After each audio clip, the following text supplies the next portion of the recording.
लखनऊ में लापरवाही की आग के तांडव ने 15 मासूम जिंदगियों को ले लिया। सीएम योगी आदित्यनाथ के निर्देश के बाद इस हादसे के जिम्मेदार लोगों पर एक्शन शुरू हो गया है। इस मामले में जिसने भी लापरवाही बरती है उसके खिलाफ सख्त एक्शन लिया जा रहा है। कानून का डंडा चल रहा है। लखनऊ विकास प्राधिकरण के अफसर हों या फिर फायर सेफ्टी विभाग के अधिकारी, हर किसी की जिम्मेदारी तय की जा रही है। सवालों के घेरे में सबसे पहले लखनऊ विकास प्राधिकरण यानी एलडीए है, जिसकी जिम्मेदारी बिल्डिंग का नक्शा पास करने और निर्माण की निगरानी की थी। क्या एलडीए की लापरवाही 15 लोगों की मौत की जिम्मेदार है? सवालों के घेरे में आग से सुरक्षा सुनिश्चित करने वाला विभाग भी है। फायर सेफ्टी विभाग की जिम्मेदारी सिर्फ आग बुझाना ही नहीं है, बल्कि वो इंतजाम भी देखना है जिनसे कोई हादसा ना हो सके। फायर सेफ्टी डिपार्टमेंट की जिम्मेदारी भी तय की जा रही है। लखनऊ में हुए अग्निकांड के बाद बिजली विभाग पर भी सवाल उठ रहे हैं। सवाल किए जा रहे हैं कि बिना सेफ्टी प्रमाण पत्र के बिजली कनेक्शन कैसे दे दिया गया। आग का शिकार हुई 3 मंजिला इमारत को सिर्फ 20 किलोवाट लोड की मंजूरी मिली थी। इसके बावजूद जून के महीने की शुरुआत में ही यहां का लोड बढ़ाकर 34 केवीए के ऊपर पहुंच चुका था। साफ है कि लापरवाही हर स्तर पर बढ़ती गई। चौथा सवाल इमारत के मालिक पर भी उठ रहे हैं, जिस पर नियमों का पालन किए बिना अपनी संपत्ति किराए पर देने का आरोप लग रहा है। क्या चंद पैसों के लालच पे बिना जरूरी मंजूरी लिए बिल्डिंग को किराए पर दे दिया गया? इसकी भी जांच हो रही है। सवाल उन संस्थानों और कारोबारियों पर भी है जिन्होंने इस परिसर में कमर्शियल गतिविधियां चलाई। सवाल है, क्या उन्होंने कभी ये जांचने परखने की कोशिश की कि इमारत सुरक्षित है या नहीं? लखनऊ अग्निकांड में जिन लोगों ने अपनों को खोया है, उनके दर्द को शब्दों में बयान नहीं किया जा सकता। हंसते खेलते परिवार तबाह हो गए, उम्मीदों के आशियाने बिखर गए। अब बचा है तो सिर्फ दर्द और मातम।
की थी, लेकिन नियति को कुछ और ही मंजूर था।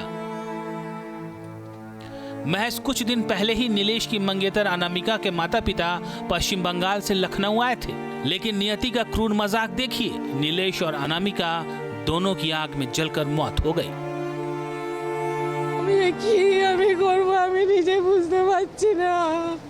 कितने भाई बहन हैं? एक भाई एक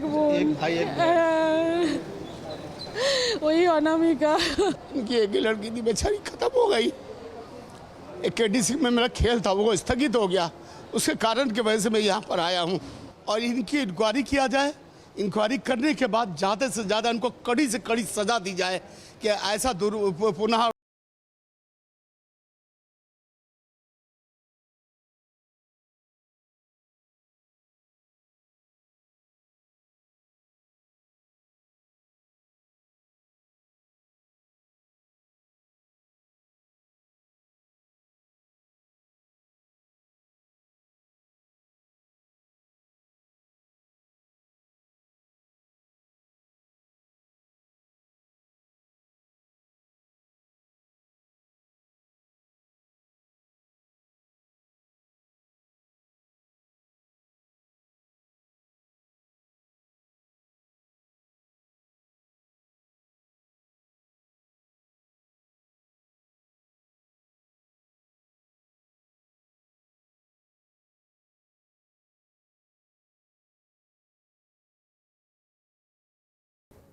मुझे एक सामान बुक करना था, यहाँ बारांकी में डिलीवर नहीं होता है। मैंने उससे बोला उधर से लेते आना लखनऊ, उसने बोला लेते आऊँगा। उसके 15-20 मिनट बाद ये शायद हादसा हो गया। सीतापुर जिले के बिस्वा के रहने वाले आदित्य श्रीवास्तव, जो अपने सुनहरे भविष्य को लेकर लखनऊ में नौकरी करने आए थे, किसे पता था वो वापस लौटेंगे तो कफन में लिपटे होंगे। जब आदित्य का शव उनके पैतृक गांव पहुंचा तो पूरे इलाके में मानो मातम पसर गया। हर आंख नम थी, हर दिल भारी था। आदित्य का शव जैसे ही घर के आंगन में रखा गया, कोहराम मच गया। आदित्य की मां, बहन और भाइयों का रो रो कर बुरा हाल हो गया। लेकिन सबसे ज्यादा दिल दहला देने वाला मंजर तब देखने को मिला जब आदित्य की छोटी बहन इकलौते भाई के शव से इस कदर लिपटकर बिलख पड़ी कि वहां मौजूद हर शख्स फपक कर रो पड़ा। वहीं बेटी की मौत की खबर सुनते ही पिता आलोक श्रीवास्तव सदमे में चले गए। पेशे से वकील आलोक श्रीवास्तव की जुबान जैसे सिल गई है। उनकी आंखों के आंसू सूख चुके हैं और वो पथराई आंखों से बस अपने जवान बेटे के शव को निहार रहे थे। पूरे परिवार पर जैसे दुखों का पहाड़ टूट पड़ा है।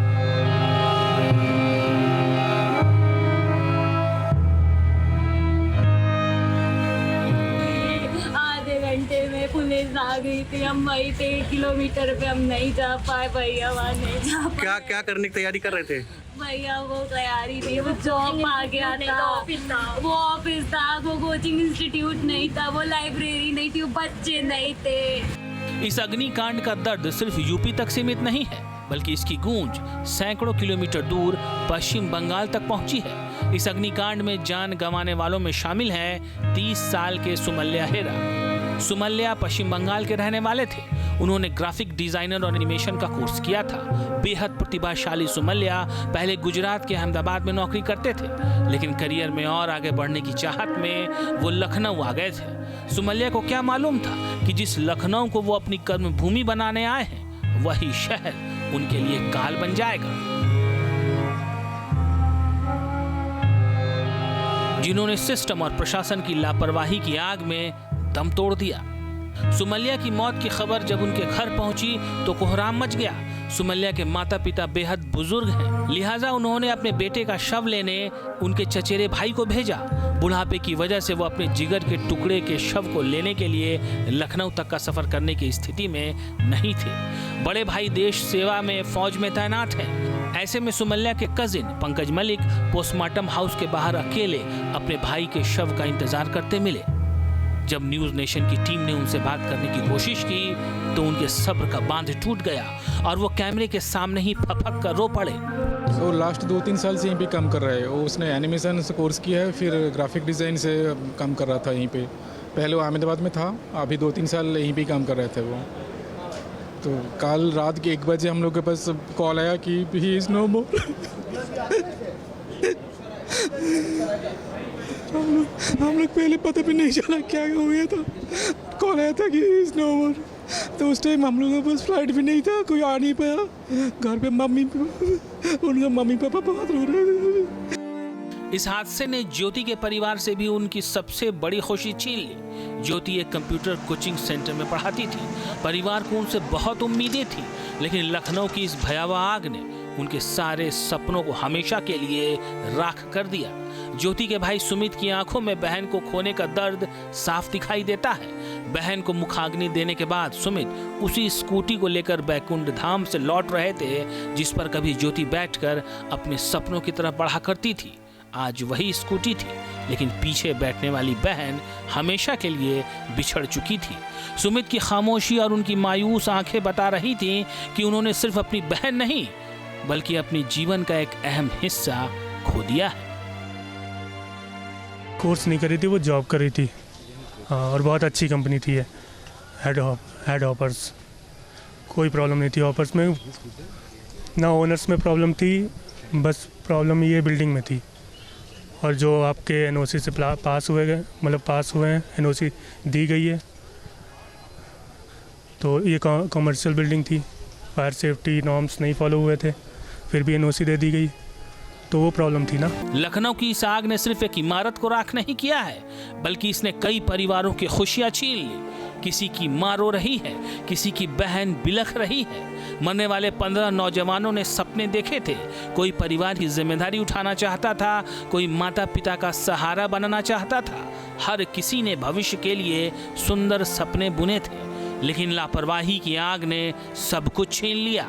उनकी मेहनत, उनके सपने, उनका भविष्य, सब कुछ इन जलती चिताओं के साथ ही खत्म हो गया।